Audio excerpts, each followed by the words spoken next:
Chapter 2 of the South African Law of Persons, 6th edition, by Jacqueline Heaton. The topic of Chapter 2 is the beginning and end of legal personality. Under Chapter 2, we have 2.1, the beginning of legal personality, 2.2, registration of births, 2.3, the interest of the unborn, 2.31, the nasciturus fiction, 2.3.2, the fields of application of the nasciturus fiction, 2.3.3, does the protection of the nasciturus interests imply that an unborn human being is sometimes a legal subject? 2.4, the end of legal personality. 2.4.1, general. 2.4.2, proof of death. 2.5, presumption of death. 2.5.1, common law procedure. 2.5.2, statutory procedure. 2.5.3, the effect of an order or presumption of death. 2.5.4, setting aside an order of presumption of death. 2.6, presumptions regarding sequence of death. 2.7, registration of deaths. 2.8, duty to bury the deceased. These topics are all covered from page 7 to page 43. Chapter 2, the beginning and end of legal personality. 2.1, the beginning of legal personality. A natural person's legal personality begins at birth, provided that the following requirements are met. 1. The birth must be fully completed, that is, the body of the mother and the body of the child must be completely separated. See footnote 1. For birth to be completed, it is not required that the umbilical cord be severed. 2. The child must live after the separation, even if only for a short period. See footnote 2. This requirement is sometimes called the open quote born alive rule, close quote. See footnote 3. A stillborn child or a child who dies during birth does not acquire legal personality. In our law, it has not yet authoritatively been decided how life after birth must be proved. Normally, evidence that the child breathed is accepted. However, any medical evidence by which life may be proved should be admissible when the issue of whether a child was born alive is to be decided for purposes of determining whether the child obtained legal personality. Some authors maintain that the child must also be viable before legal personality is conferred upon him or her. See footnote 3. This means that the child must have reached such a stage of development that he or she can exist independently of his or her mother's body. Thus, a child who is born but, in the light of human experience, has no chance of remaining alive, open bracket, for example, because he or she is born so prematurely, deformed or ill, that his or her early death is inevitable right from the start, close bracket, is not recognized as a legal subject, even if he or she is completely separated from his or her mother's body, and even if he or she actually lives for a while. It is doubtful whether viability ever was a requirement in Roman or Roman Dutch law. See footnote 6. And it is suggested that it is not a requirement for the commencement of legal personality in South African law either. See footnote 7. The problem with requiring that the child must be viable is that viability is vague. Viability is a vague concept that gives rise to all sorts of questions. For example, how short must a child's life have been for his or her early death to have been considered inevitable right from the start? And what is the position of a child who stays alive notwithstanding the fact that he or she was regarded as not being viable? When does a child become a legal subject? 2.2 Registration of births. In terms of the Births and Deaths Registration Act 51 of 1992, the Director General of Home Affairs, open bracket, or any person to whom the Director General has delegated his or her powers and duties, closed bracket, must be notified of the birth of every child who was born alive. A notice of birth is a prerequisite for obtaining a birth certificate. A birth certificate is prima facie evidence of the particulars in the certificate, including the child's name, surname, date, and place of birth. See footnote 10. Children who do not have a birth certificate are, open quote, invisible, close quote. They cannot obtain South African citizenship and are at, open quote, risk of being excluded from the education system and from accessing social assistance and health care, close quote. See footnote 12. Because in the eyes of the state and the law, they do not exist or cannot prove that they exist. See footnote 13. As a rule, notice of birth must be given by any of the child's parents within 30 days of the child's birth. See footnote 14. Where possible, both parents must give notice. If both parents are deceased, notice must be given by the child's next of kin or legal guardian. See footnote 18. 16. If the child has already reached the age of 18 years, he or she may personally give notice. See footnote 17. The notice of birth must be accompanied by the documents prescribed in the regulations made under the Act. These documents include a proof of birth form attested to by a medical practitioner who attended to the child's birth or examined the child or his or her mother after the birth.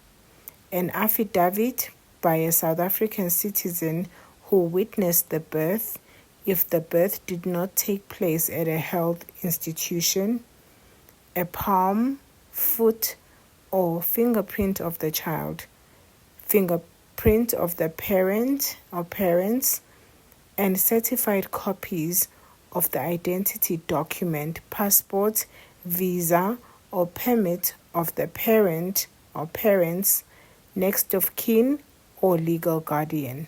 See footnote 18. If the notice is given after 30 days from the date of birth, but before the child is older than a year, the notice must in addition be accompanied by a form setting out the reasons why the notice is being given late. See footnote 19. If the child is older than 1 year when notice is given, the notice must be accompanied inter alia by a proof of birth form attested to by a medical practitioner who attended to the child's birth or examined the child or his or her mother after the child's birth.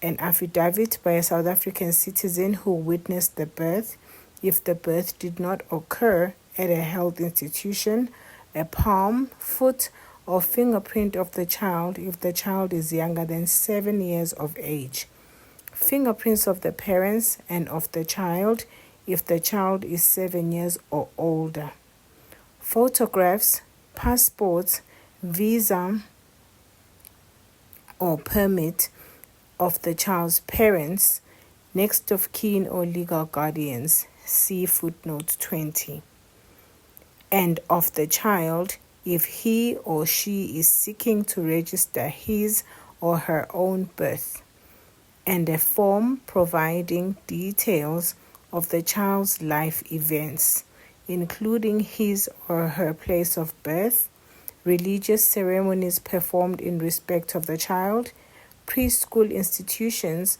or creches the child attended, schools and tertiary institutions the child attended, and the child's employment record. Remember that inter alia means among other things. In the case of an abandoned child, notice is given after an inquiry has been undertaken in terms of the Children's Act 38 of 2005 by the social worker involved in the inquiry. See footnote 22. The same applies in respect of notice of the birth of an orphan whose birth has already been registered.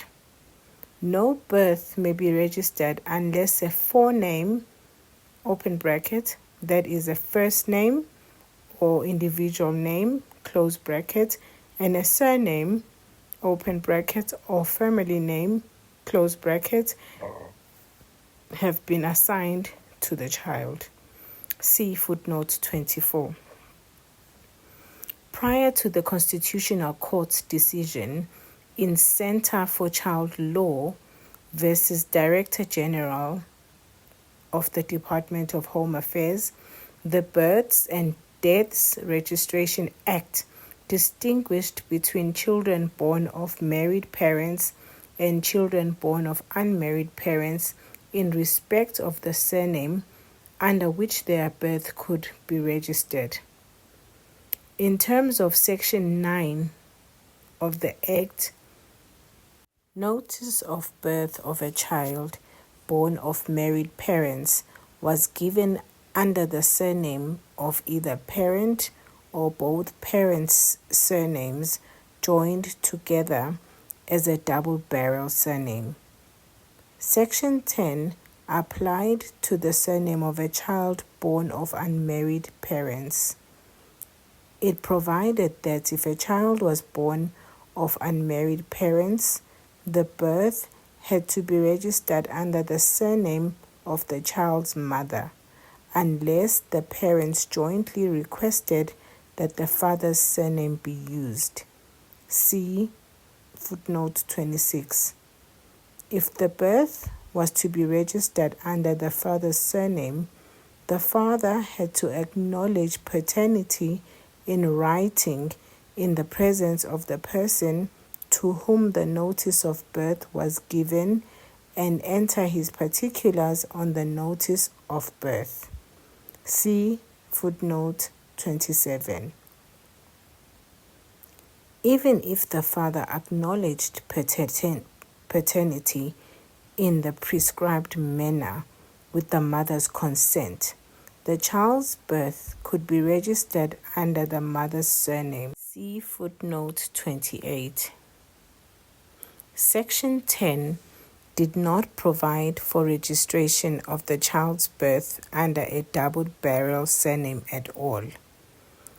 In Center for Child Law versus Director General of the Department of Home Affairs, the Constitutional Court held that it was unjustifiable to distinguish between children born of married parents and children born of unmarried parents in respect of the surname under which their birth was to be registered. The court stated that Section 10 of the Act perpetuated stereotypical gender roles, the assumption that the child care is inherently a mother's duty. See footnote 29. And gendered narratives about men's caregiving. See footnote 30. The section also perpetuated the social stigma attached to unmarried parents and their children, demeaned unmarried fathers and their children, and established a prejudicial distinction between married and unmarried fathers. The section further inflicted an indignity on unmarried fathers and deprived them and their children of Ubuntu. The court accordingly found that Section 10 of the Act violated the right to dignity, which is protected by Section 10 of the Constitution. It also violated Section 9, subsection 3 of the Constitution by unfairly discriminating against unmarried fathers on the grounds of marital status, sex, and gender, and against children on the grounds of social origin and birth. Section 10 of the Act further violated Section 28, subsection 2 of the Constitution, because the concept of illegitimacy and differential rights of children born of married and unmarried parents is inconsistent with the paramountcy principle and does not advance the rights of children as autonomous beings. The court found that these violations were unjustifiable.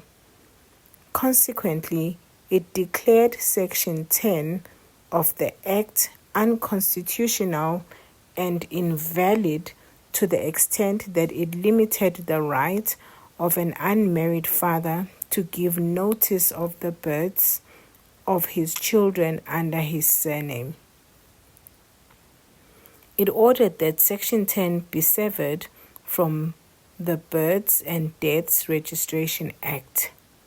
The declaration of invalidity and severance took effect on the date of the court's order, that is, 22nd September 2021. Thus, Section 10 of the Act ceased to apply as from that date. Now, the surname under which a child's notice of birth may be given is regulated only by Section 9 of the Births and Deaths Registration Act. Consequently, notice is given under the surname of either parent or both parents' surnames joined together as a double-barrel surname, regardless of whether the child is born of married or unmarried parents. Section 11 of the Act stipulates that a father who wants to acknowledge paternity and enter his particulars after the child's birth has been registered may do so with the consent of the child's mother. See footnote 31. If the mother withholds consent, the father may apply to the High Court for a declaratory order confirming his paternity and dispensing with the mother's consent. Once the particulars of the father have been entered, they may not be changed without conclusive proof being presented that the changed details are those of the person who actually is the child's father. See footnote 33. The objective of the latter provision is mainly to restrain parents from registering their child's birth under one father's surname and subsequently falsely changing the father's details to those of another man in order to enable the new father to obtain a South African immigration permit. See footnote 34. A gamete donor and the father of a child who was conceived as a result of rape or incest may not have the child's registration amended to identify him as the father. See section 35. Gamete means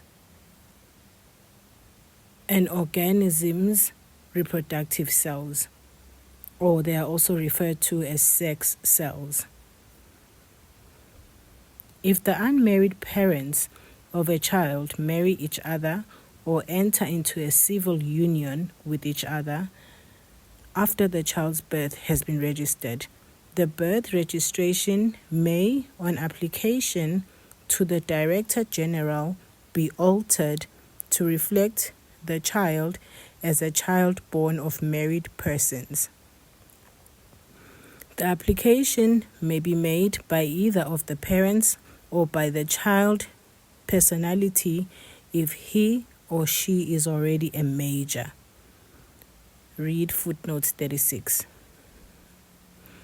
If the Director General is satisfied that the applicant is competent to make the application, that the alleged parents are in fact the child's parents, and that they legally married to each other, the birth will be registered as if the parents were legally married to each other or were the parties to a valid civil union at the time of the child's birth.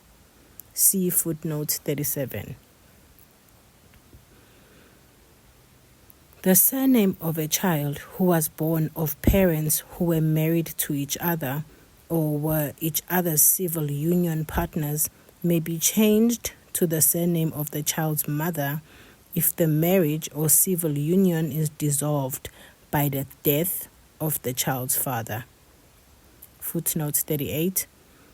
The child's surname may also be changed to his or her mother's surname if his or her parents' marriage or civil union is dissolved by divorce and the child's mother has sole guardianship or the child's father consents to the change. The court may dispense with the father's consent. Read footnote 39. If the mother enters into a new marriage or civil union, she may apply to have the child's surname changed to the surname she bears. Read footnote 40. In such event, she needs the written consent of the child's father as well as the written consent of her new husband or civil union partner unless the court dispenses with consent. Read footnote 41. If the mother has sole guardianship, she does not need the father's consent, but still she needs the consent of her new husband or civil union partner unless the court dispenses with consent. See footnote 42. A widow who enters into a new marriage or civil union may also apply to have her child's surname changed to hers. See footnote 45. In the latter event, she needs the written consent of her new husband or civil union partner unless the court dispenses with consent. If an unmarried mother marries someone other than the child's father or enters into a civil union with someone who is not the child's father, she may apply to have the child's surname changed to correspond to hers. She needs the written consent of her husband or civil union partner. See footnote 45. If the child bears his or her father's surname, the mother also needs the written consent of the child's father, unless she has sole guardianship or the court dispenses with consent. Furthermore, the surname of any person may be changed for good and sufficient reason. See footnote 47. In the case of a minor, the application for the change must be made by either of the child's parents. See footnote 48. In the case of an adult, the person personally makes the application. Footnote 49. Any person's forename may also be changed. See footnote 50. The Act does not stipulate a ground on which the application for a change of forenames must be made. In the case of a minor, the application must be made by either of the child's parents. See footnote 51. In the case of an adult, the person personally makes the application. 2.3. The interests of the unborn. 2.3.1. The nasciturus fiction. It was pointed out above that a natural person's legal personality begins at birth. Therefore, the unborn are not legal subjects and cannot have rights, duties, and capacities. However, the law protects the potential interest of the unborn by employing the nasciturus fiction. See footnote 53. In terms of this fiction, a nasciturus, open bracket, that is, an unborn human being, close bracket, is regarded as having been born at the time of his or her conception whenever it is to his or her advantage. The full Latin adage that reflects this fiction is nasciturus pro iam nator habiter quotiens Dei commodins ios agitor. Open bracket, that is, a nasciturus is considered to have been born when his advantage is at issue. Close bracket. The fiction operates as follows. If it appears that a nasciturus would have had certain claims or rights had he or she already been born, the legal position is kept in abeyance until he or she is born and acquires legal personality, or until it is certain that he or she will not become a legal subject. Open bracket. For example, because his or her mother has miscarried or terminated the pregnancy, or because the baby was stillborn, close bracket. If the nasciturus indeed becomes a legal subject, he or she receives the rights that have been kept in abeyance for him or her. The word abeyance loosely means a state of temporary suspension, or in law, the position of being without or waiting for. For the nasciturus fiction to come into operation, the following requirements must be met. 1. The nasciturus must have been conceived at the time that the benefit would have accrued to him or her. 2. The nasciturus must subsequently be born alive. See footnote 55.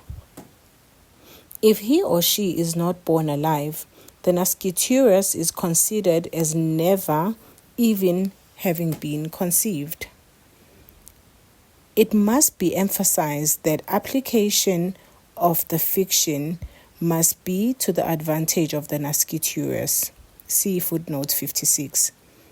A third person may benefit from the application of the nasciturus fiction if such benefit is a natural consequence of the application of the fiction in favor of the nasciturus. But the fiction may not be applied solely to benefit a third person. See footnote 57. Take the example of an nasciturus who would have received a large inheritance had he or she been born at the time of a particular person's death. If the child dies shortly after birth, the nasciturus fiction will not be applied, because the only person who will benefit from the application of the fiction are the child's testate heirs and not the child personally. The position is different if the child stays alive for a while, because parents are responsible for their child's maintenance if their child needs maintenance and they are able to provide it. The child would have had a claim for maintenance against his or her parents if it were not for the fact that he or she received the inheritance and consequently became self-supporting. The child received the inheritance because the nasciturus fiction was applied. In this case, applying the fiction benefits not only the child, but also the child's parents because they are no longer liable for the child's maintenance. 2.3.2 The fields of application of the nasciturus fiction. A. Introduction. At common law, the nasciturus fiction was applied mainly in the field of succession. See footnote 58. In modern South African law, this is still the main field in which the fiction should be applied. However, as appears from the discussion below, the fiction has been raised and sometimes applied in other areas of South African law too. B. Succession. Point 1.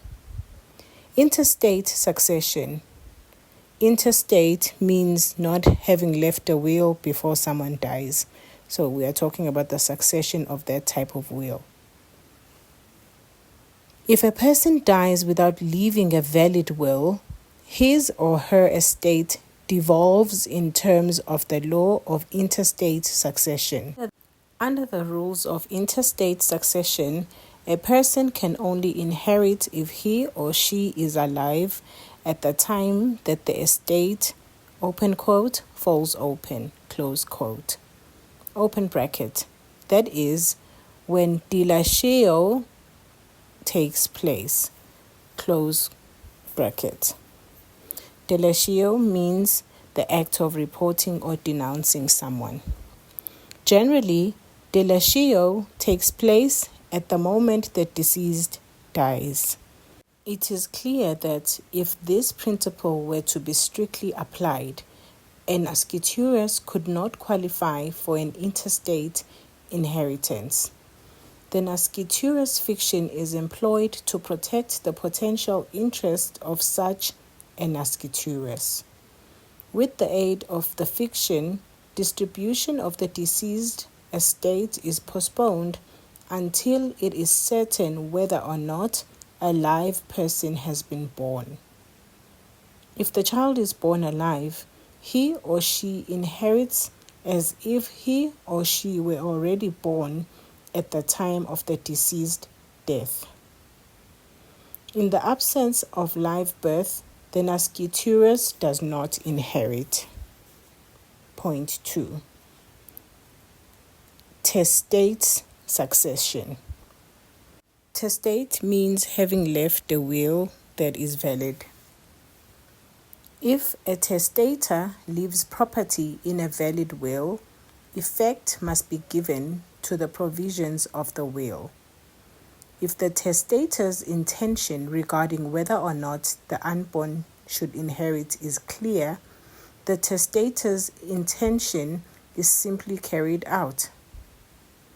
If the testator's intention is unclear, it must be established with the aid of the rules of the law of succession. If the testator leaves property specifically to A, B, and C, while D has already been conceived at the time of the testator's death but has not yet been born, D will not inherit if he or she is subsequently born alive, even if he or she is the testator's child. Only the beneficiaries specifically mentioned in the will inherit, as this is clearly what the testator intended.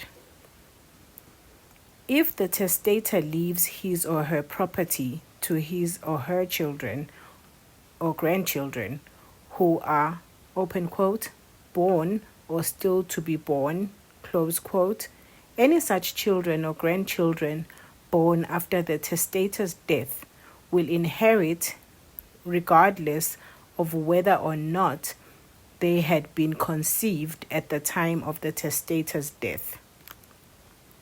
Again, the intention of the testator is clear and it is simply carried out. If a testator does not appoint beneficiaries by name, but as members of a class, a child in that class who was already conceived at the time of the testator's death but was born only after the testator's death can also inherit. See footnote 59. Thus, if a testator leaves his or her estate to his or her daughter's children, and the daughter has two children, A and B, and is expecting C at the time of the testator's death, C will share in the inheritance if C is subsequently born alive. In this regard, reference should be made ex parte Bordeel Steenkamp. See footnote 60. In this case, the testator left the residue of his estate to his daughter and her children. Wat by datum van dood en lewe as, which means that is who are alive at the time of my death. At the time of the testator's death, his daughter and two of her children, D and G, were alive. His daughter was, however, pregnant with P, who was later born alive. The question arose as to whether P could also share in the inheritance. Judge de Villiers said, "Dit is geen sak dat agent in ventre matris vir die doelenis van erfletting vermoond word lewendig te wees mits dit later gebore word en mits dit tot die voordeel van sodanige ken is." See footnote 61. That is, it is common cause that a child in its mother's womb is presumed to be alive for the purposes of succession, provided the child is subsequently born and that it is to the advantage of such child. Had the testator in this case simply left the residue of his estate to his daughter and her children, there would have been no doubt that P could also share in the inheritance, because it would clearly have been to P's benefit that he be regarded as having been born at the date of the testator's death. The question, however, was whether the words "wat by datum van dood en lewe as" did not rebut the presumption that the testator also wished to benefit children born later. Judge de Villiers held that this was not the case, and P accordingly inherited.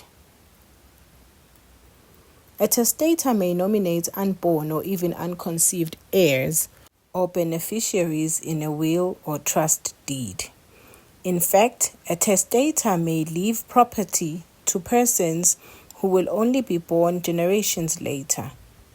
A testator may, for example, leave his farm to his son B, subject to the proviso that the farm must devolve on B's eldest son, C, after B's death, and after C's death, on his eldest son, D. Such an institution is known as fideikommissum. B is known as fiduciarius or fiduciary, and C and D as the fideikommissary or fideicommissaries. In this regard, the law protects the potential interests of the unborn in several ways. In the above example, fiduciary B may, in principle, not alienate or mortgage the farm without the consent of the High Court. If all the fideicommissaries are majors and give their consent to the alienation or mortgage, there will be no problem in obtaining such an order.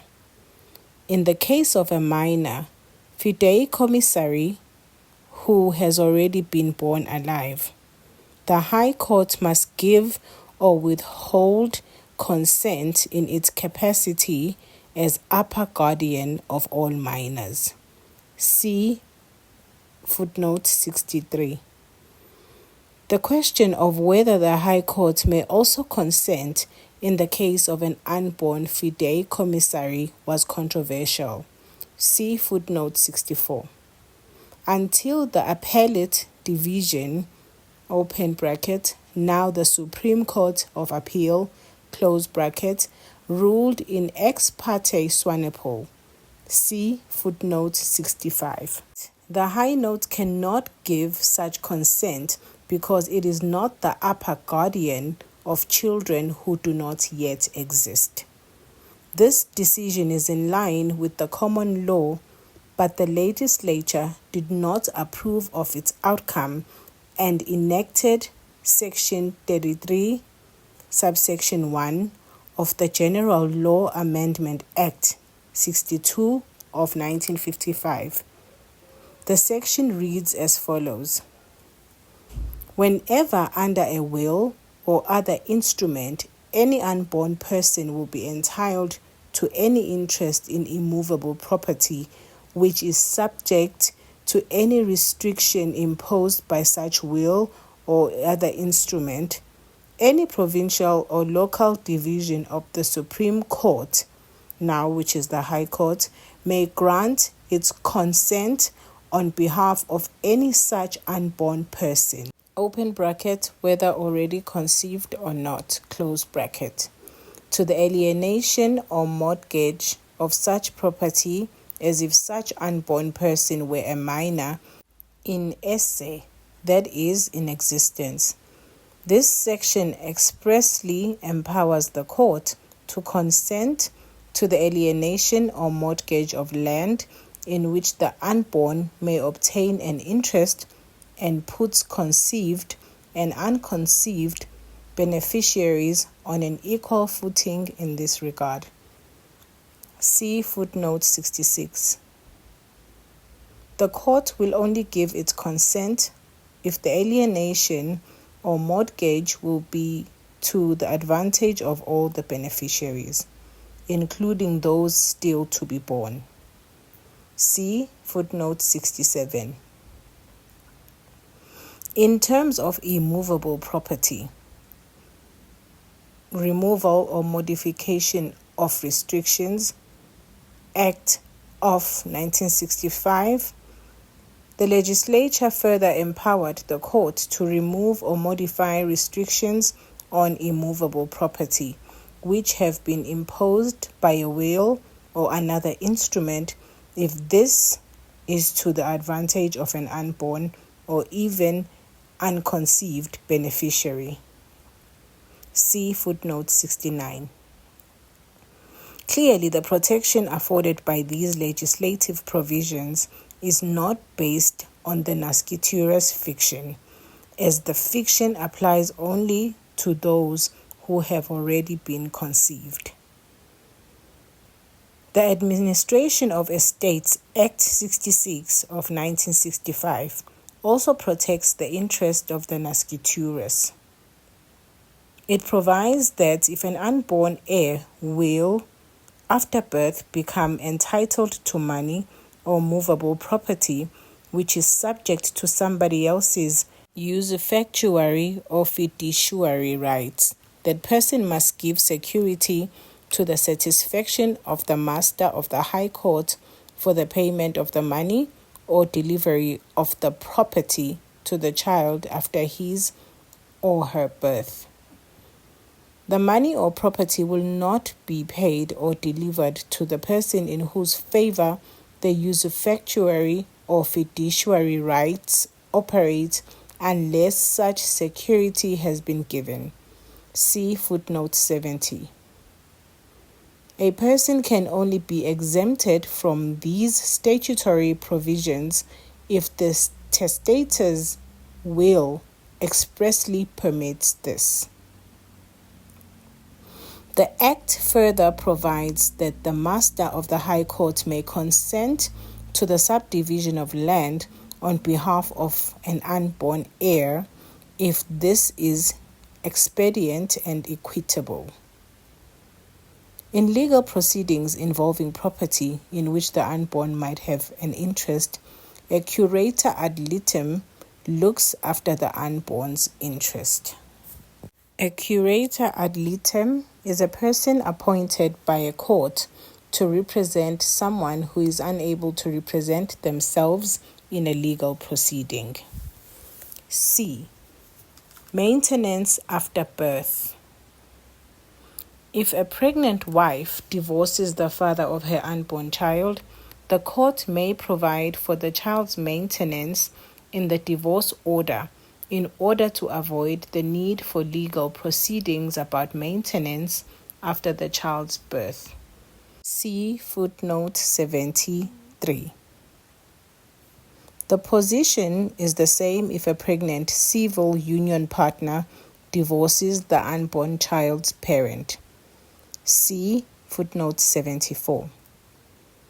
In Shields versus Shields, the divorcing parents of an unborn child entered into a settlement agreement which provided inter alia that the child's father would not be responsible for the child's maintenance after birth.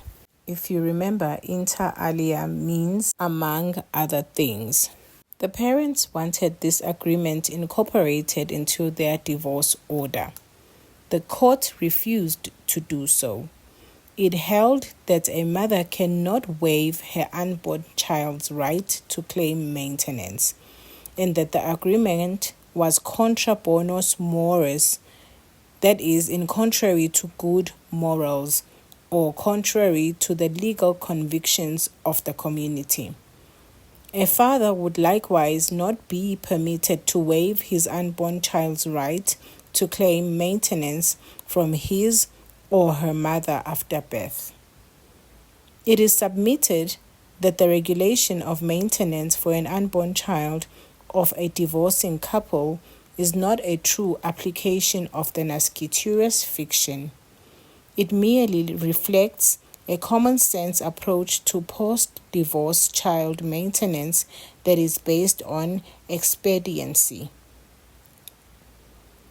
If the regulation of post-divorce child maintenance were truly based on the nasciturus fiction, the child would have to be deemed to have been born at the time of his or her conception and would therefore be entitled to maintenance as from that date, as this would entitle the nasciturus to maintenance for a longer period than a child whose parents divorced each other on the day of his or her actual birth.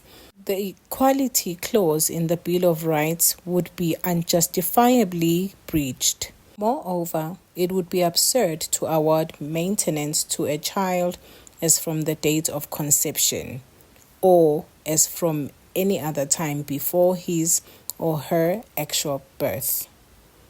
Furthermore, since the coming into operation of Section 18, subsection 2, paragraph D of the Children's Act, maintenance has been statutorily included as a parental responsibility and right. See footnote 78. And no parental responsibility and right can operate before a child's actual birth. See footnote 79. A pregnant woman clearly cannot have parental responsibilities and rights over part of her own body. Nor can the child's father or the mother's same-sex civil union partner have parental responsibilities and rights over part of the mother's body. If the father does not have the power to stop the mother from terminating the pregnancy, how could he ever have parental responsibilities and rights in respect of the fetus? A pregnant woman's same-sex civil union partner should also not be able to stop her from terminating her pregnancy, even if the woman's pregnancy resulted from her being implanted with the artificially fertilized ovum of her same-sex civil union partner. Thus, the same argument applies to marriages and lesbian civil unions. Furthermore, how could parental responsibilities and rights be exercised in respect of a child who has not in actual fact been born yet? Accepting the view that a parent cannot have parental responsibilities and rights over his or her unborn child does not affect the application of the nasciturus fiction in the field of succession. See footnote 81. In the case of succession, the fiction is used to postpone distribution of a deceased estate until it is clear whether or not a live person has been born. And this happens only once the child is actually born or it is clear that he or she will not be born. Until then, the position is kept in abeyance with the result that no action by the parent on behalf of the nasciturus is required. It is only once the child has been born that the inheritance becomes available to the child, and it is only once that has happened that adiation or repudiation, that is acceptance or rejection, of the inheritance can occur. At that time, the parent does have parental responsibilities and rights which empower him or her to adiate or repudiate on behalf of the child. See footnote 82. D. Dependence action for loss of support. In Chisholm versus East Rand Proprietary Mines Limited, see footnote 83, it was held that a child whose father was killed prior to his or her birth as a result of someone else's delict has a dependence action for damages for loss of support against the person who committed the delict.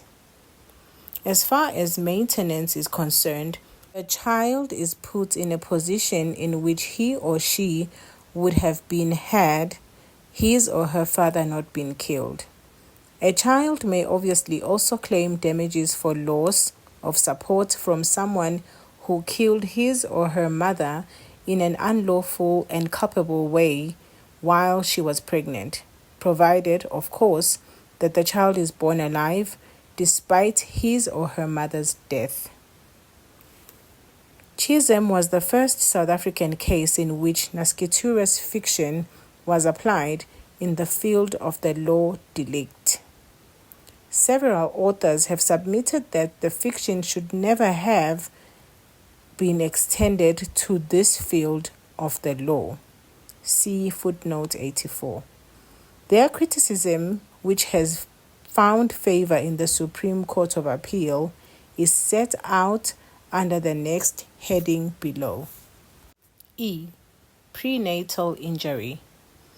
The issue of whether a child has an action for prenatal injuries he or she suffered as a result of the wrongful act of a third party first came before the court in Pinchin v. Santam Insurance Company Limited. See footnote 86. The facts of the case were briefly as follows. A pregnant woman was seriously injured in a motor vehicle accident, and her child was subsequently born with cerebral palsy. As a result of the cerebral palsy, the child will never be able to care for himself. The child's father maintained that the child's brain injuries had been caused by the negligent conduct of the other vehicle's driver. Santam, the statutory insurer of the other party's vehicle, admitted that the driver had been negligent. In his personal capacity, the father claimed damages in respect of medical expenses regarding the child. On behalf of the child, he also claimed satisfaction for the infringement of the child's personality rights. The legal question was whether a person has an action for injury that was inflicted on him or her while he or she was still a fetus in his or her mother's womb. Judge Himstra stated that the only starting point in our common law sources for the protection of the interest of the fetus was to be found in the nasciturus fiction. He quoted the text from the digest that deal with nasciturus fiction and mentioned that all the commentators related these texts specifically to the law of succession and the question of status, although none of them expressly limited the fiction to these fields of the law. He concluded that the principles of our law are flexible enough to extend the nasciturus fiction to the field of delict, and that in principle, a child does not have an action to recover damages for prenatal injuries. However, because the facts of the particular case did not prove that the brain damage had been caused by the accident, the action was dismissed. The court's view that the nasciturus fiction could be applied in the field of the law of delict proved to be controversial. Most authors are of the view that it is unnecessary to invoke the nasciturus fiction in circumstances such as those that arose in Pinchin. See footnote 88. They quite correctly submit that the question which arose in Pinchin's case could have been solved without bringing the nasciturus fiction into the issue at all, because the ordinary principles of the law of delict would have given the child an action for prenatal injuries anyway. See footnote 89. They point out that all the elements of a delict need to be present at the same time, and that it therefore does not matter that the conduct of its consequences, namely the damage, do not manifest themselves at the same time. Thus, the requirements of conduct and damage are met even if the disability from which the child suffers after birth was caused by the conduct of the driver before the child's birth. The fact that the child's disability only becomes evident after birth makes no difference. When the action is instituted after the child's birth, the child is a legal subject who is suffering from a disability as a result of the driver's conduct. And on that basis, the child has a delictual claim. provided, of course, that the other requirements of a delict are satisfied. See footnote 90. Some authors, however, argue that the nasciturus fiction must be applied in order to give an action for prenatal injury. One argument is that, according to the ordinary principles of our law, the unborn do not have legal personality and therefore have no rights that can be infringed by a delict.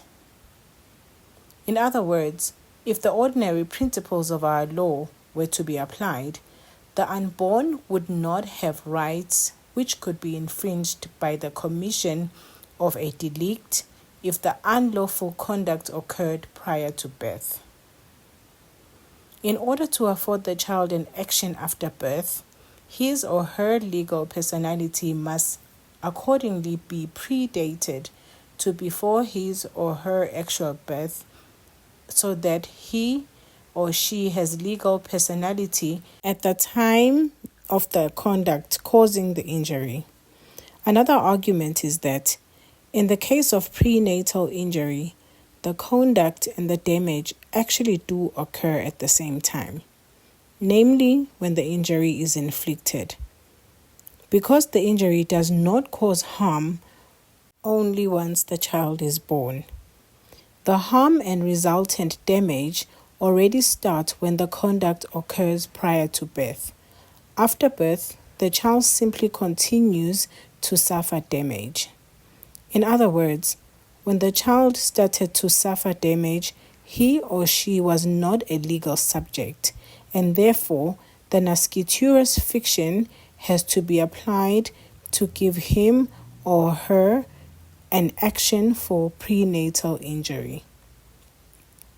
The Supreme Court of Appeal settled the issue in Road Accident Fund versus Mtati by holding that it is unnecessary to use the nasciturus fiction to grant a child an action in respect of prenatal injuries. The facts of this case were similar to those of Pinchin. Here, too, a pregnant woman was injured in a motor vehicle accident, and her child was subsequently born with a brain damage and a mental disability. The child's father alleged that the accident had caused the child's injuries. He instituted a claim against the Road Accident Fund on the child's behalf. The Road Accident Fund raised a special plea against the claim. The fund contended, firstly, that an unborn child is not a person and therefore is not entitled to compensation, and secondly, that because an unborn child is not a person, a driver does not owe a duty of care to it. The court, a quo, dismissed the special plea, whereupon the fund appealed to the Supreme Court of Appeal. The Supreme Court of Appeal dismissed the appeal. It held that the child's delictual right of action in respect of his or her prenatal injuries becomes, in quotes, complete. See footnote 94. When the child is born alive. Thus, it is unnecessary and undesirable to employ the nasciturus fiction in the field of the law of delict. F. Guardianship and care. Guardianship and care are two of the components of parental responsibilities and rights. See footnote 95. If a woman is pregnant when she gets divorced, the court may include an order regarding guardianship and care in the divorce order to remove the need for further legal proceedings once the child has been born. See footnote 96. It is submitted that in these circumstances, as in the case of maintenance for a child who is born after his or her parents' divorce, the court is not regulating parental responsibilities and rights in respect of the unborn, nor is it protecting the interests of the unborn by means of the nasciturus fiction. The court is merely, as a matter of convenience, regulating the position that will apply once the child has been born. In Friedman versus Glicksman, see footnote 98, Judge Goldblatt held that a mother may not enter into a contract on behalf of her unborn child because legal personality only begins at birth, and an agent may not enter into a contract on behalf of a non-existent principal. It might be argued that the problem of the unborn child's being a non-existent principal could be solved by employing the nasciturus fiction. For example, if a pregnant woman acting as her child's agent entered into a contract which benefits the child, the nasciturus fiction might be invoked so that the unborn child could be considered as having been born at the time of his or her conception. The child would therefore be considered as having been in existence when the contract was concluded. However, it is submitted that this approach would be incorrect because it would require conferring parental responsibilities and rights on the parent prior to the child's actual birth. In the case of urgency, the authority of the agent to represent the principal is essential. Even if the unborn child were considered as having been born at the time of his or her conception, he or she would still be without the capacity to act as principal, for the child would be in the position of infants, that is, a child below the age of 7 years. As an infant, the child would have no capacity to act and could therefore not authorize his or her parent to act as his or her agent. Because of the child's lack of capacity to act, the parent would have to act on the child's behalf and authorize the agent to represent the child. See footnote 99. In the above example, the agent and the parent are one and the same person. This the parent could do only if the parent had parental responsibilities and rights and, as indicated above, parental responsibilities and rights do not arise until a child is actually born. If a parent wants to negotiate benefits for his or her unborn child, the solution lies in applying the mechanism of a stipulatio alteri, that is, a contract for the benefit of a third party. See footnote 100. This entails that the parent, A, who enters into a contract with somebody else, B, in terms of which B undertakes to keep open an offer to contract with the unborn child, C, after his or her birth, or undertakes to make an offer to C after his or her birth. C is not a party to the contract. Only A and B are parties to the contract. It accordingly does not matter that C does not exist yet. See footnote 101. Thus, for example, future spouses or civil union partners can agree in their antenuptial contract that children who may be born of their marriage or civil union will become entitled to specified property when they are born. See footnote 102. In the case of a contract for the benefit of a third party, C is benefited by being given the opportunity of entering into a contract with B. After C's birth, A, who then has parental responsibilities and rights, can accept or decline B's offer on behalf of C. Upon C's acceptance of the offer, a contract comes into existence between B and C. See footnote 103. G. Termination of pregnancy. Point 1. General. As this is not an instance where the fetus's interests are protected on the premise that a child will eventually be born alive, termination of pregnancy or abortion is not a topic that properly falls under a discussion of the nasciturus fiction, nor is sterilization. See footnote 104.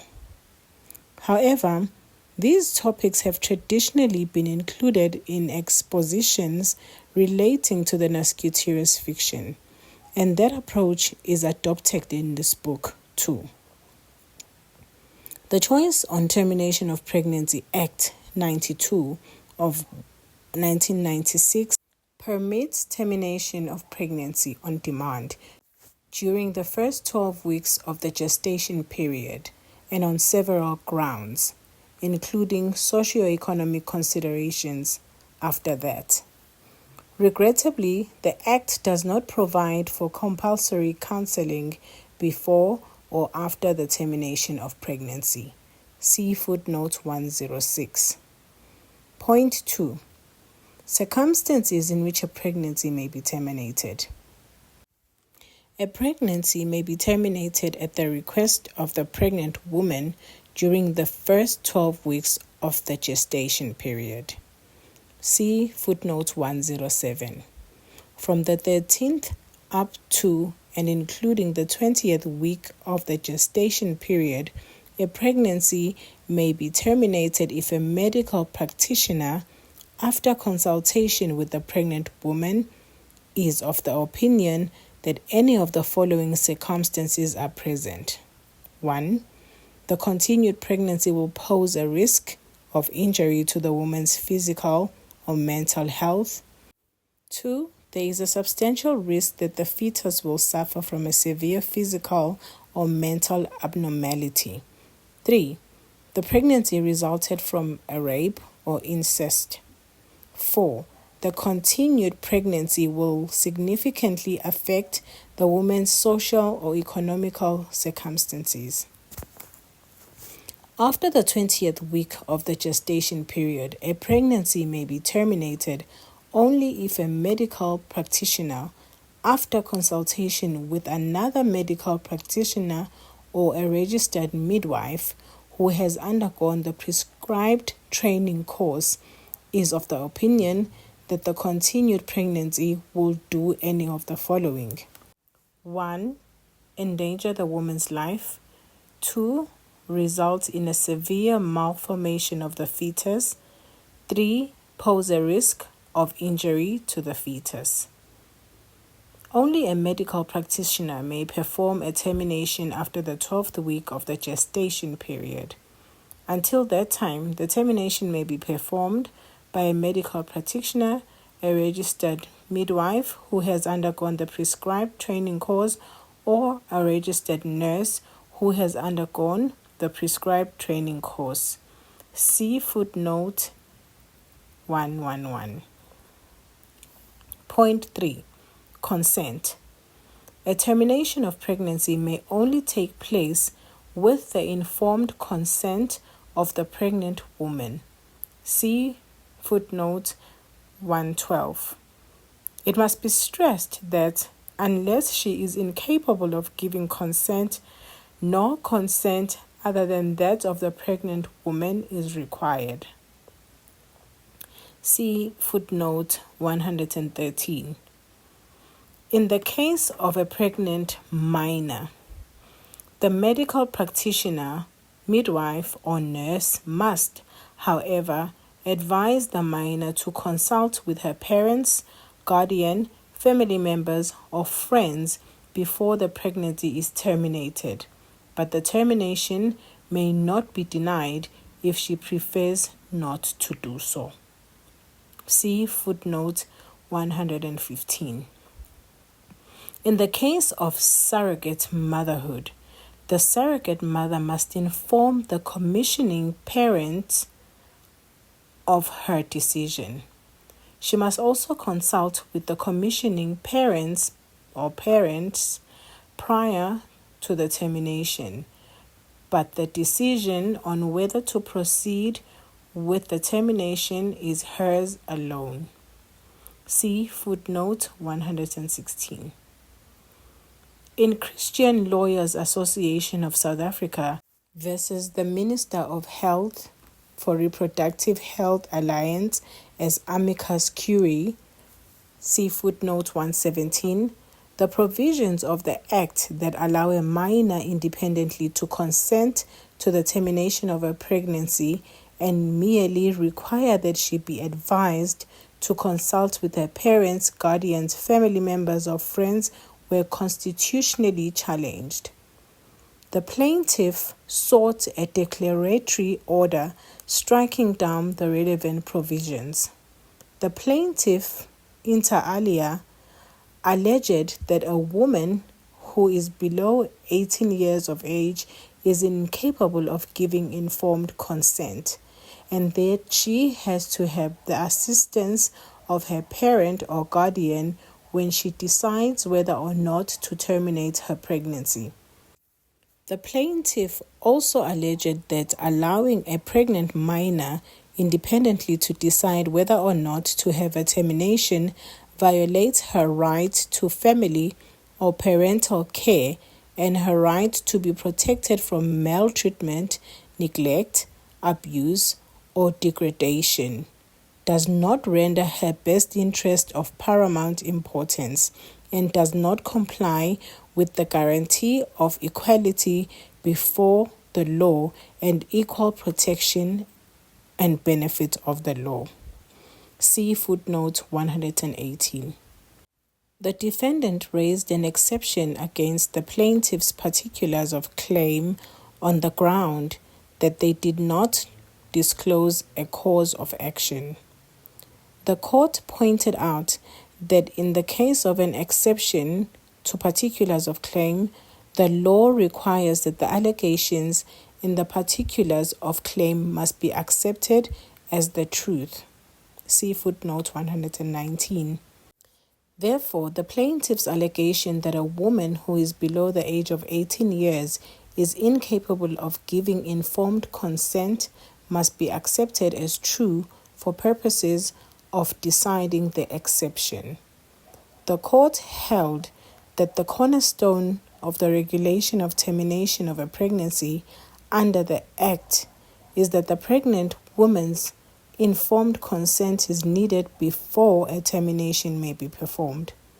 The implication of the plaintiff's allegation that a woman who is below the age of 18 cannot give informed consent is that such a woman does not qualify for a termination under the Act unless she has the assistance of her parents or guardian. Thus, the Act actually does not permit a termination in the circumstances the plaintiff alleges, and the plaintiff's particulars of claim therefore do not show a cause of action. The exception was accordingly upheld. In obiter dicta, the court further stated that the rights to bodily and psychological integrity, including the right to make reproductive decisions and the right to security and control of one's body, dignity, privacy, and to have access to reproductive health care, confer a right to termination on every woman, regardless of her age, since the Constitution of the Republic of South Africa, 1996, confers these rights on everyone. See footnote 120. In support of its view that every woman has a constitutional right to terminate her pregnancy, the court further referred to the right to equality, the right not to be subject to unfair discrimination on the grounds of gender, sex, and pregnancy, right to life, and the right to freedom and security of the person. Obiter dicta basically means the judge's expression of opinion or utterances in court or that are in a written judgment. Also see footnote 121. If a pregnant woman is mentally disabled to such an extent that she is completely incapable of understanding and appreciating the nature or consequences of the termination of her pregnancy, or if she is in a state of continuous unconsciousness without a reasonable prospect of regaining consciousness in time to request and consent to the termination and gestation period is less than 21 weeks, her pregnancy may be terminated if her guardian, spouse, or civil union partner consents. See footnote 122. In this case, the grounds that were listed above in respect of terminations from the 13th up to and including the 20th week of the gestation period of a mentally able woman must be present. See footnote 123 and 124. If the woman's guardian, spouse, or civil union partner cannot be found, her curator personae, that is the curator to her person, may consent. See footnote 125. In addition, two medical practitioners or a medical practitioner and a registered midwife or registered nurse who has completed the prescribed training course must consent to the termination.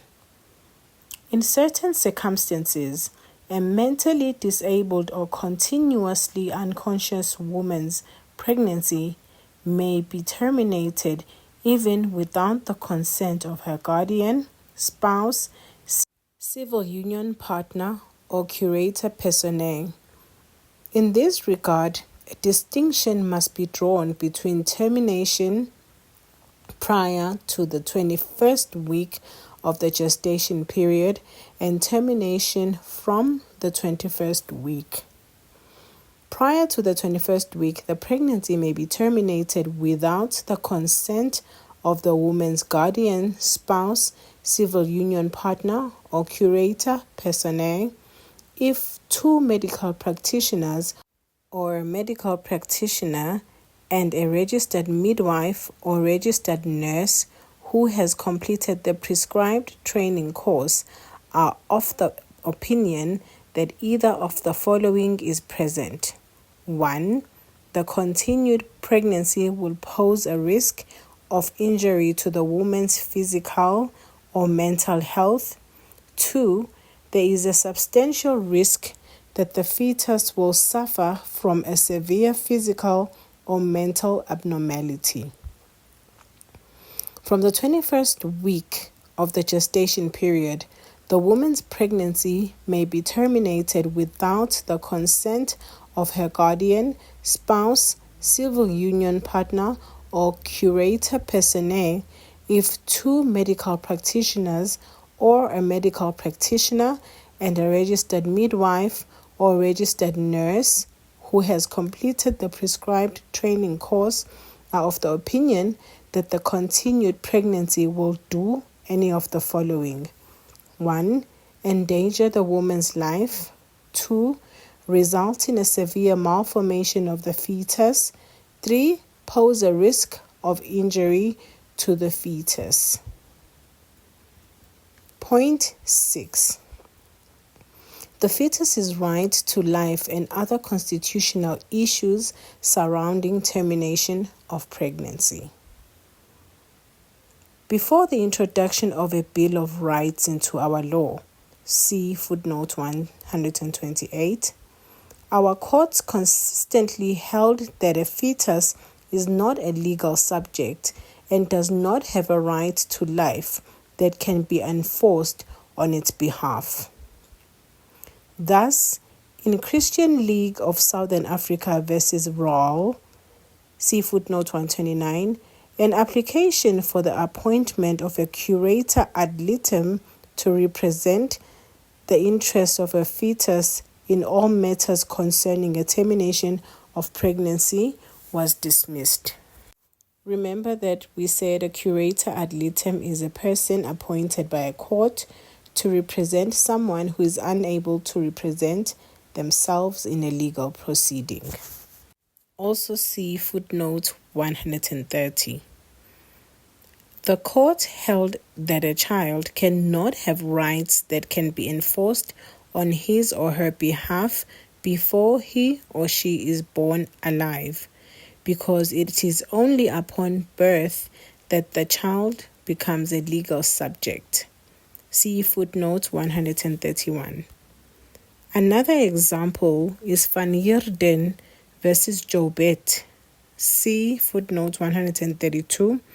Where the court held that for the purposes of the Inquest Act 58 of 1959, the word person, in quotes, does not include an unborn child. It was unnecessary for the court to decide whether a fetus should be regarded as a legal person or to what extent life before birth should be protected. But the court pointed out that serious problems might arise with regard to, for example, the law relating to termination of pregnancy, murder, and culpable homicide if legal personality were extended to a fetus. The view that a fetus does not have a right to life was criticized on various grounds, including moral, religious, and legal ones. When the law relating to termination of pregnancy was liberalized by the Choice on Termination of Pregnancy Act after the enactment of the Bill of Rights, it was inevitable that the act would be challenged on constitutional grounds. This happened in Christian Lawyers Association of South Africa against the Minister of Health. See footnote 133. The plaintiffs contended that human life starts at conception and that the Choice on Termination of Pregnancy Act contravenes Section 11 of the Constitution, which guarantees the right to life. They sought a declaratory order striking down the act in its entirety. The defendants accepted to the plaintiff's particulars of claim inter alia on the ground that it did not disclose a cause of action because Section 11 of the Constitution does not confer any right on a fetus. Judge McCrath upheld the exception, holding inter alia that no provision of the Constitution bestows legal personality or protection on the fetus, and that the Constitution does not qualify a woman's right to make decisions about reproduction and her right to security in and control over her body in order to protect the fetus. We will remember that when we say inter alia, we are referring to, among other things. It is submitted that the outcome of the case is correct. See footnote 135. The law grants rights and obligations, including constitutional rights and obligations, only to legal subjects. See footnote 136. In the absence of a clear provision elevating the fetus's status to that of legal subject, the Constitution cannot be said to have conferred any right on the unborn. Footnote 137. An allegation that human life begins at conception is an insufficient basis on which to found the argument that a fetus has a right to life because human life, in quotes, is not the determinant in respect of legal personality. Because the unborn do not have rights, the issue of a conflict between a fetus's constitutional rights and those of the pregnant woman does not arise. See footnote 139. In the case of a conflict between a pregnant woman and the father of her unborn child about whether or not the pregnancy should be terminated, a constitutional challenge by the father of the provision in the Choice on Termination of Pregnancy Act, which grants the woman the sole right to decide on the matter by requiring only her consent to the termination.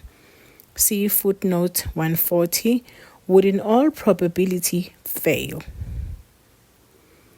Section 12, subsection 2, paragraph B of the Constitution entrenches every person's right to security in and control over his or her body, which clearly includes the person's reproductive powers. It therefore implies that a woman has the final say about whether or not she will terminate her pregnancy or be sterilized or submit in vitro fertilization, etc. Any limitation there may be of the father's right to make reproductive decisions would, in my view, be justifiable. From the point of view of dignity, privacy, and gender equality too, it is submitted that the woman should have the final say insofar as reproduction is concerned. See footnote 141.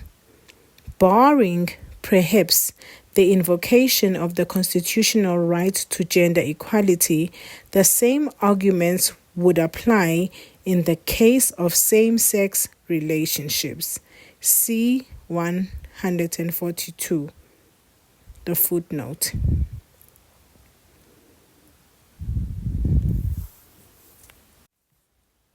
H. Sterilization. The Sterilization Act 44 of 1998 permits the voluntary sterilization of anyone who has reached the age of 18 years and is capable of consenting. See footnote 143. This rule applies regardless of whether or not the person is married or a party to a civil union. Footnote 144. The person who is to be sterilized must give free and voluntary consent without any inducement.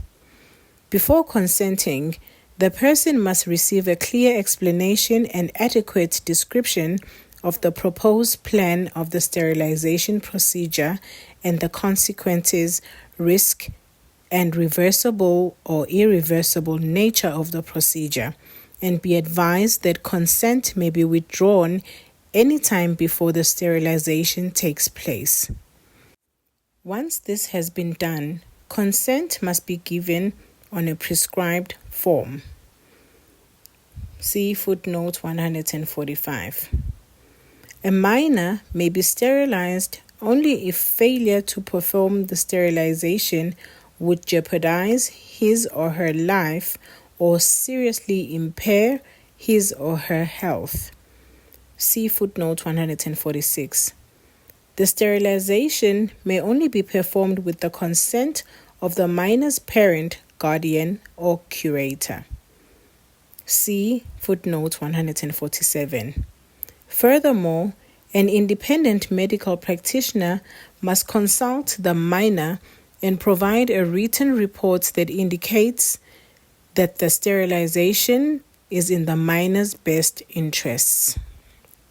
See footnote 148. The desirability of the sterilization must also be evaluated by a panel consisting of a psychiatrist or a medical practitioner if no psychiatrist is available, psychologist or social worker, and a nurse. See footnote 149. The Act also contains specific provisions regarding the sterilization of a person who is incapable of consenting or incompetent to consent.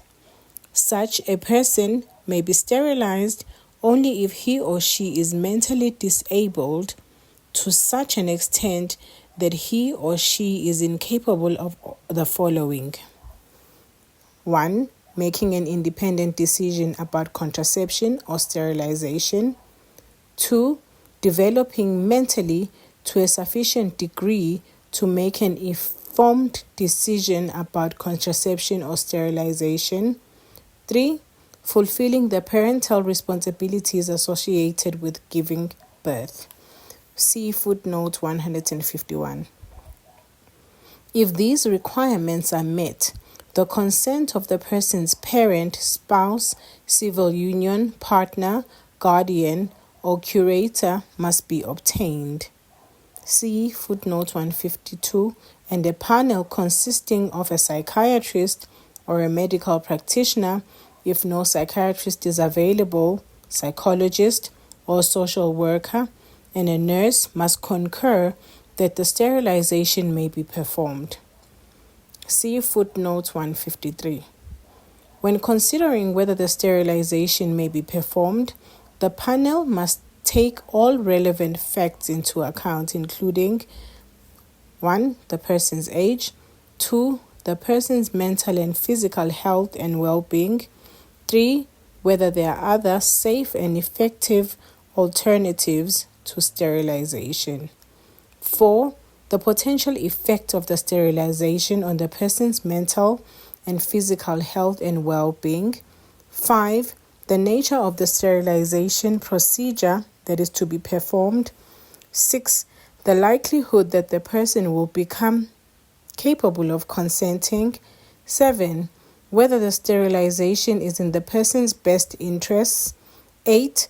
The benefit the person may derive from the sterilization. See footnote 154.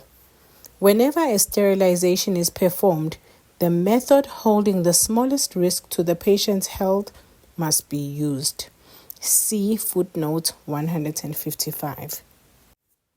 2.3.3. Does the protection of the nasciturous's interest imply that an unborn human being is sometimes a legal subject? At the beginning of this chapter, it was explained that a natural person's legal personality begins at birth. The protection of the interests of the nasciturus, however, gives rise to the question of whether our law recognizes an unborn child as a legal subject in some instances. In other words, does the protection that a nasciturus enjoys when its interests are at stake mean that our law recognizes an exception to the rule that legal personality begins at birth? To find an answer to this question, one must distinguish between the so-called nasciturus rule and the nasciturus fiction. On the one hand, there are jurists who maintain that the protection afforded to the unborn is based on the nasciturus rule and not the fiction. See footnote 156. The rule is that whenever a situation arises where it would have been to the advantage of the nasciturus had he or she already been born, all rights that are conferred upon people who have already been born alive are also conferred on the nasciturus. From this, it logically follows that a nasciturus is a legal subject as from the date of his or her conception, whenever his or her interests are at stake.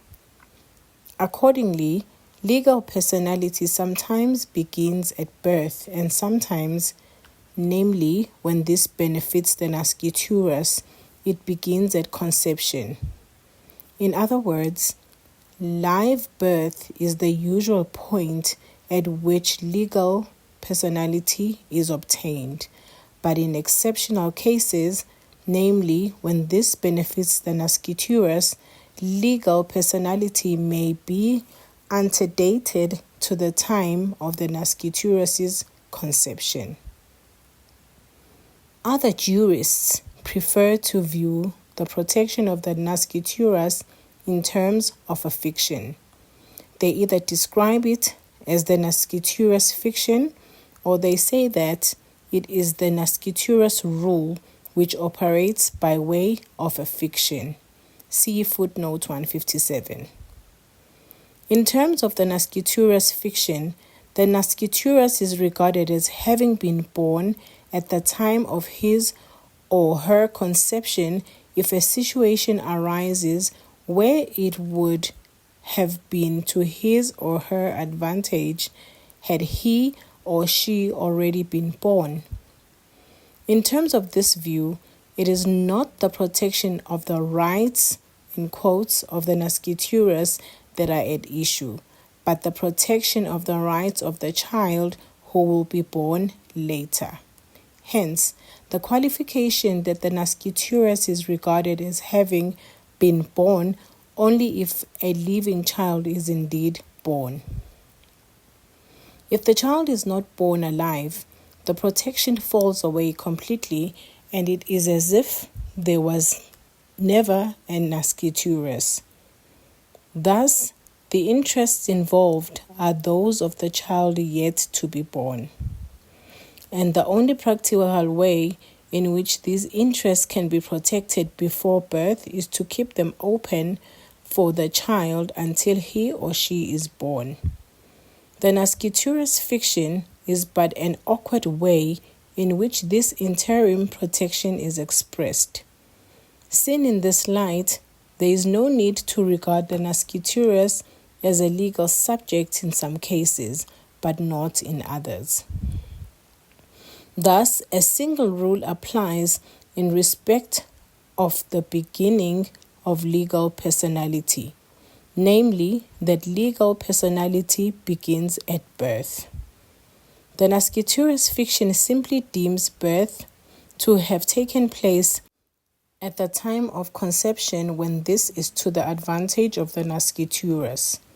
Those who favor the version of the nasciturus rule that operates by way of a fiction achieve the same result by arguing that the nasciturus rule operates as a fiction that deems the nasciturus to have been born at the time of his or her conception if a situation arises where it would have been to the nasciturus's advantage had he or she already been born. In other words, this version of the nasciturus rule is simply the nasciturus fiction by another name. Unlike the version of the nasciturus rule that was set out in the previous paragraph, this version of the nasciturus rule does not antedate legal personality to the time of conception. I support the nasciturus fiction. It is submitted that to avoid confusion, the term nasciturus rule should be reversed for the view that our law recognizes an exception to the rule that legal personality begins at birth, and that the term nasciturus fiction should be reserved for the view that legal personality always begins at birth, and that when the nasciturus interests are protected, it is the child's birth that is fictionally antedated. The end of legal personality. 2.4.1 General. A person's legal personality is terminated by death. Therefore, dead people have neither rights nor obligations. Nevertheless, the law protects the deceased body and regulates its disposal. See footnote 158. This is done because of community interests such as public health, respect for the feelings and sensibilities of the deceased relatives, and respect for the dead.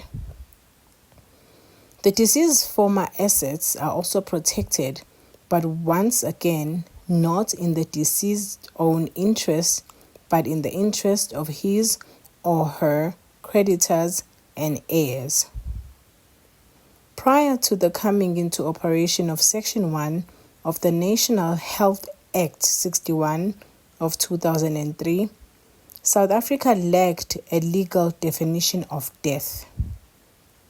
When the legislature enacted this act, it adopted the criterion of brain death as the legal standard insofar as the provision of health services, donation of corpses, or specified tissue in corpses, such as specific organs, post-mortem examinations, and the removal of tissue at post-mortem examinations are concerned. See footnote 160. Using brain death as the criterion for determining when a person is legally dead is in keeping with the prevailing view in modern medical practice when death occurs.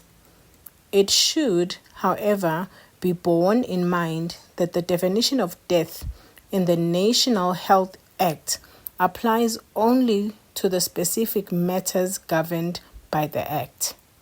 Thus, the courts are not bound by the definition in circumstances where the Act does not apply. In those circumstances, they may, as in the past, rely on any medical evidence to establish whether someone has died and to determine the moment of death, although the definition in the Act will probably have persuasive force because it reflects the predominant medical view. 2.4.2 Proof of death. In private law, proof of death is important for two reasons. Once death has been proved, the deceased estate may be administered and distributed, and the surviving spouse or civil union partner may enter into a new marriage or civil union. The usual way to prove a person's death is by means of presenting a certificate that has been issued by a medical practitioner. If the death was due to natural causes, the certificate indicates the cause of death. See footnote 162. If the death was due to or is suspected to have been due to unnatural causes, an inquest is held. See footnote 163. In such event, the medical practitioner must, as soon as he or she is satisfied that the corpse is no longer needed for the inquest, issue a certificate to that effect. See footnote 164. In this case, the cause of death is not stated. Once a death has been reported to the Director General of Home Affairs and registered, the Director General issues an official death certificate. The death certificate is prima facie proof of the person's death. See footnote 167. 2.5 Presumption of death. If a person disappears and there is no certainty as to whether he or she is dead or alive, the presumption of death can be pronounced in terms of the common law or in certain instances in terms of statute. 2.5.1 Common law procedure. In terms of the common law procedure, any interested party, for example, a creditor of the missing person or the person's heirs or surviving spouse or civil union partner, may approach the court in whose jurisdiction the missing person was domiciled at the time of his or her disappearance to grant an application for an order presuming the person's death. See footnote 168. The case is brought by way of an application.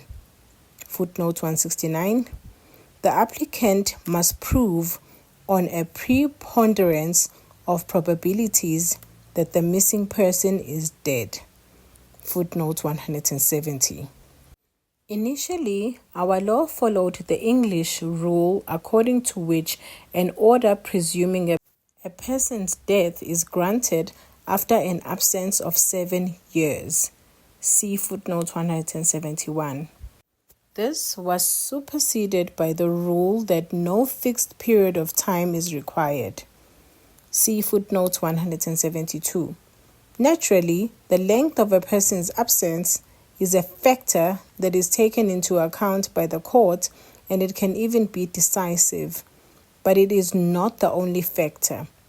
As the court indicated in Ex parte Estate Russell. See footnote 175. Other factors are also relevant. Before coming to any conclusion, the court must take into consideration certain factors: the age of the person presumed to be dead, the length of his absence from home, the trade or occupation of such person, whether he followed an ordinary peaceful occupation or whether he was engaged in a business or trade to which ordinarily risk or danger was attached, but in the same absence of any evidence to indicate that the person presumed to be dead was engaged in an occupation that endangered life, the mere fact of his not having been heard of for any number of years is not sufficient to authorize the court to come to the conclusion that his death must be presumed. On occasion, even an absence of 30 years was considered insufficient reason for pronouncing a presumption of death. See footnote 174. In contrast, the presumption can be pronounced after a short absence if the probability of death is very strong. See footnote 175. The fact that the missing person would have reached an advanced age at the time of the application can be important, as can the fact that the person was in bad health at the time of his or her disappearance, or that he or she manifested suicidal inclinations. See footnotes 177 and 178. A person's death is not presumed lightly, and it is thus required that the applicant must bring all the relevant facts and circumstances to the attention of the court. See footnote 179. It has apparently become firm practice for the court, after hearing the application, to set a return date on which the final order will be made. The application is then ordered to give notice of rule nisi to those interested parties indicated by the court, and to publish the rule nisi in the Government Gazette and a newspaper in circulation in the area where the missing person used to live. This enables other interested parties to object to the granting of the final order or to bring further facts to the notice of the court which could either rebut the presumption of death or strengthen it. See footnote 180. 2.5.2 Statutory Procedure. Section 5, subsection 2 of the Inquest Act 58 of 1959 stipulates that if a magistrate is of the opinion that a person's death was not due to natural causes, he or she must take the necessary steps to ensure that an inquest as to the circumstances and cause of the death is held by a judicial officer in terms of Section 6. Read footnote 181. If the person's corpse is available, the district surgeon or another medical practitioner examines it in order to determine the cause of death. See footnote 182.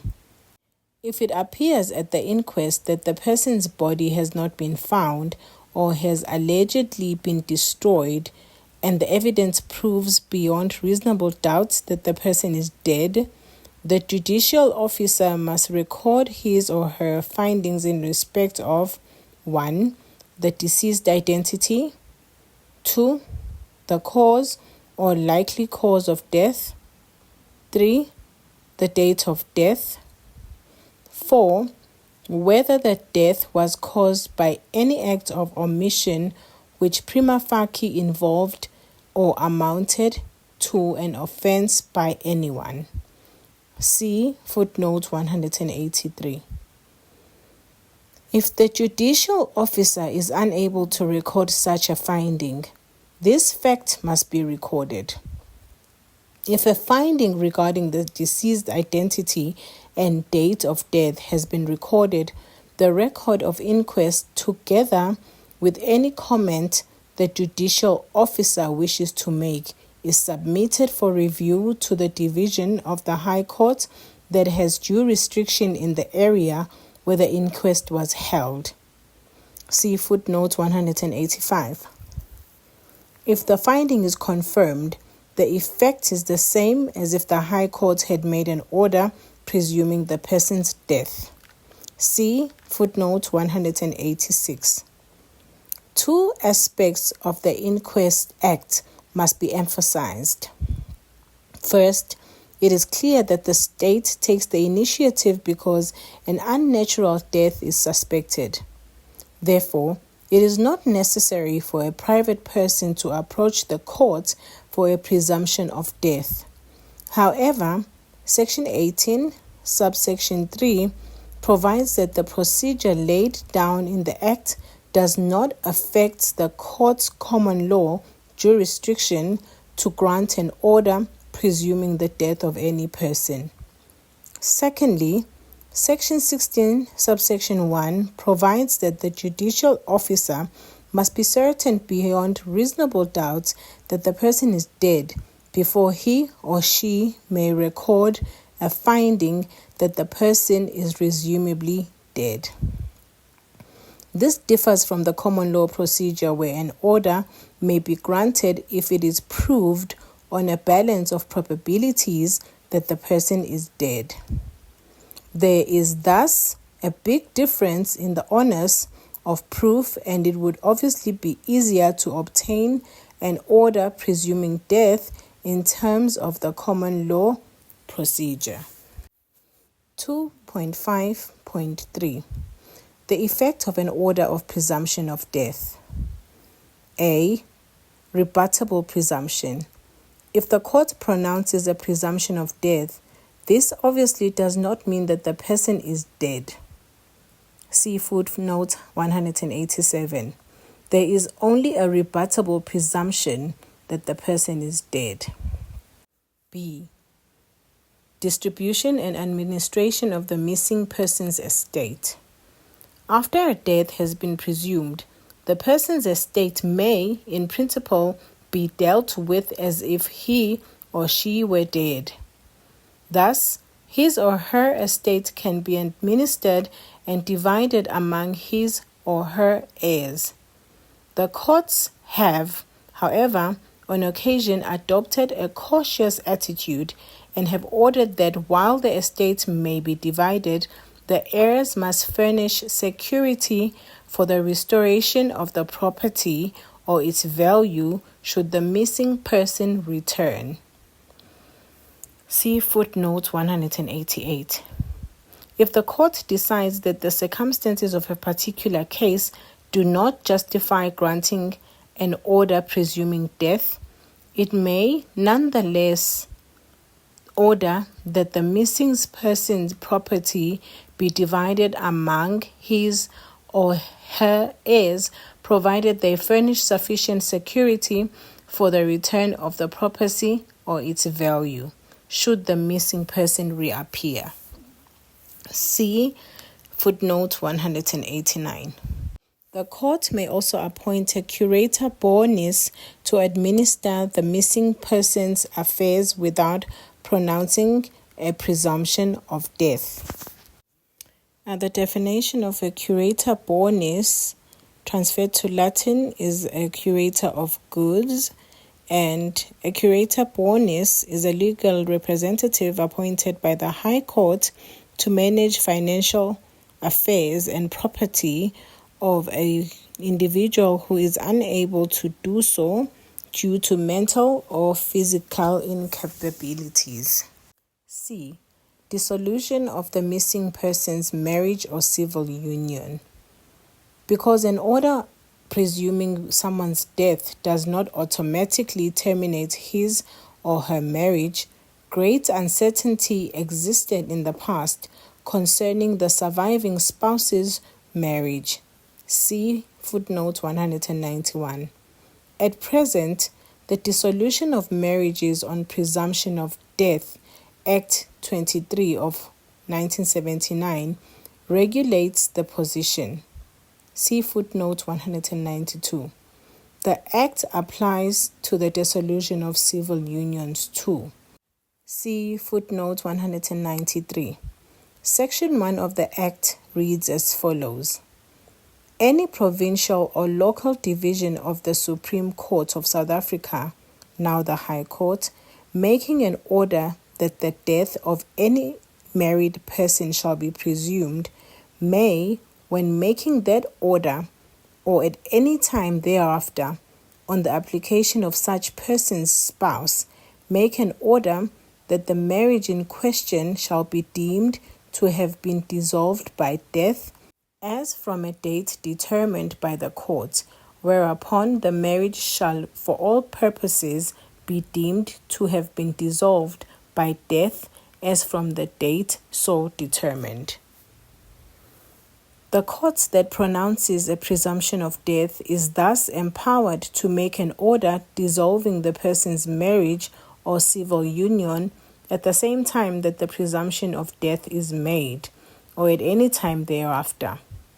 In other words, a separate application for an order dissolving the marriage or civil union may be made. The court may not grant the order on its own initiative. It may only do so on the application of the surviving spouse or civil union partner. The court is not bound to grant the application. It has a discretion in the matter, but it is improbable that a court would be prepared to issue a presumption of death but refuse to dissolve the missing person's marriage or civil union. The result of the order is that the marriage or civil union is deemed to have been dissolved by death for all purposes. In other words, the personal and patrimonial consequences of the dissolution are exactly the same if the marriage or civil union were dissolved by death of one of the parties. Section 2 of the Act regulates the position where an inquest was held and a finding was made in terms of the Inquest Act. See footnote 194. If the High Court confirms the finding, the person's marriage or civil union is deemed to have been automatically dissolved as from the date recorded in the court's finding as the date on which the person died. In this case, unlike under the common law procedure, no special applications for the dissolution of the marriage or civil union need be made. 2.5.4 Setting aside an order of presumption of death. As a presumption of death is rebuttable, the court that pronounced the presumption may set aside the original order if, on the basis of further evidence, it becomes clear that the person who was presumed dead is in fact alive. See footnote 195. Any interested person, including the missing, in quotes, person, may approach the court for an order that the person's estate not be further divided and that the order presuming his or her death be set aside. Anyone who has received benefits must return either the benefits or their value. Should they fail to do so, they can be sued by an enrichment action, namely the conditio in debiti. Read footnote 196. Finally, it must be mentioned that only the High Court of the area where the missing person was domiciled at the time of his or her disappearance has jurisdiction to set aside an order presuming his or her death. Read footnote 197. 2.6. Resumptions regarding sequence of death. If several people die in the same disaster, it may be important to establish which of the comorientes, that is, persons who died together, died first in order to determine whether one inherited from the other. This is so because one person can only inherit from another if he or she is alive at the time of the person's death. The general rule is that if the sequence in which people died cannot be proved on a balance of probabilities, there is no presumption either of survival or simultaneous death. Read footnote 198. However, unless there is evidence to the contrary, the courts will find that comorientes died simultaneously. See footnote 199. After all, if there are no witnesses to testify that one person died before the other, the court can hardly do anything else but find that they died simultaneously. 2.7. Registration of deaths. The Births and Deaths Registration Act requires every death to be reported to the Director General of Home Affairs or the Director General's duly appointed representative. This applies irrespective of whether the death was due to natural or unnatural causes. See footnote 200. Notice must also be given for a stillbirth. See footnote 201. If someone died of natural causes, anyone who was present at the death, became aware of it, or is in charge of the person's funeral must notify the Director General. See footnote 202. If it is suspected that the deceased died of natural causes, the Director General or the medical practitioner who attended the deceased before his or her death or examined the corpse must report the matter to the police. See footnote 203. An inquest will then be held in terms of the Inquests Act. Read footnote 204. In the case of a stillbirth, the medical practitioner who was present at the stillbirth or examined the stillborn child's corpse must notify the Director General. See footnote 205. If no medical practitioner was present or examined the child's corpse, the duty falls on anyone who was present at the stillbirth. 2.8. Duty to bury the deceased. No one may be buried or cremated before a burial order has been issued in terms of the Births and Deaths Registration Act. A burial order is issued only once the prescribed notice of death or stillbirth has been given. See footnote 207. In terms of Section 20, subsection 1, read with the definitions of stillborn and stillbirth in Section 1 of the Births and Deaths Registration Act. A notice of stillbirth may only be given in respect of a fetus that has had at least 26 weeks in intrauterine existence. Consequently, a burial order cannot be issued and fetal remains cannot lawfully be buried if the fetus did not survive for at least 26 weeks. Instead, such fetal remains are disposed of as so-called medical waste. See footnote 208.